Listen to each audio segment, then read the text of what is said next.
قاضي المنايا يا سامع الشكايا يا باعث البرايا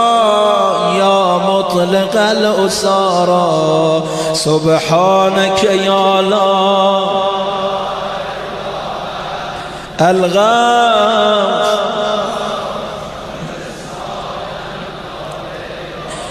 يا ذا الحمد والثناء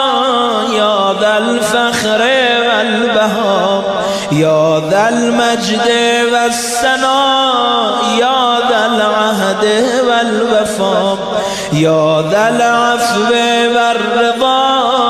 يا ذا المن والعطاء يا ذا الفصل والقضاء يا ذا العز والبقاء يا ذا الجود والسخاء يا ذا الآلاء والنعماء سبحانك يا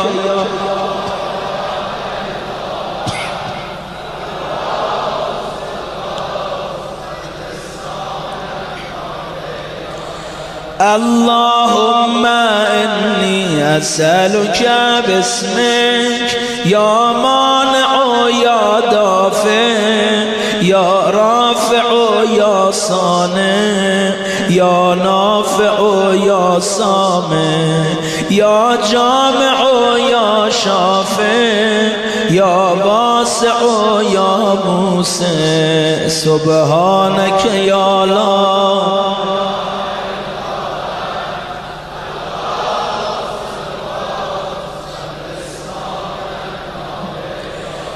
يا صانع كل مسنون يا خالق كل مخلوق يا رازق كل مرزوق يا مالك كل مملوك يا كاشف كل مكروب يا فارج كل مهموم يا راحم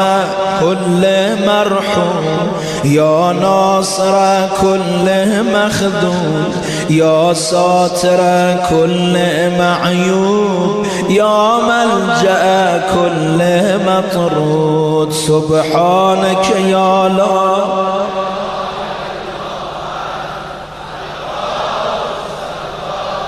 خلصنا من النار يا عدتي عند شدتي يا رجائي عند مصيبتي يا مونسي عند وحشتي يا صاحبي عند غربتي يا وليي عند نعمتي يا غياثي عند كربتي يا دليلي عند حيرتي يا غنائي عند افتقاري يا ملجئي عند اضطراري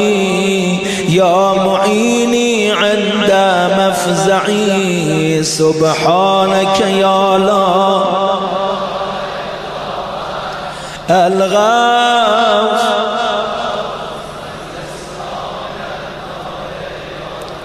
يا علام الغيوب يا غفار الذنوب يا ستار العيوب يا كاشف الكروب